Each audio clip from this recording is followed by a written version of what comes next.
Hello, everyone. Welcome to your daily stock update.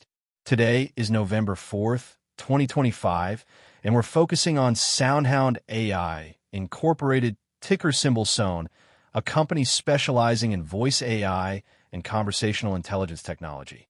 As of today, SON is trading around $17.11, down about 2.9% from the previous close.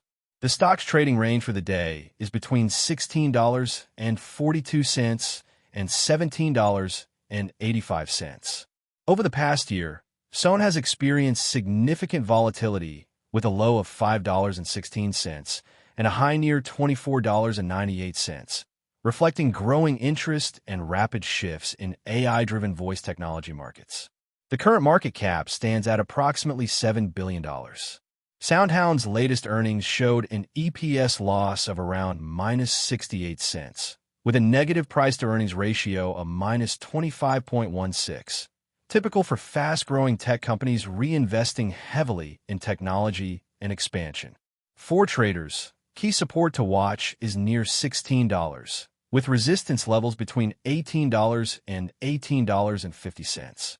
A sensible strategy is to buy near support with a stop loss just below $15.50 and aim to take profits near resistance.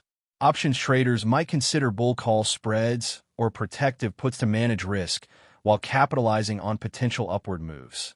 Keep an eye on product launches, partnerships, and quarterly earnings expected in early November, as these could act as catalysts. Thanks for tuning in. If this update was helpful, please like and subscribe for more market insights. See you next time.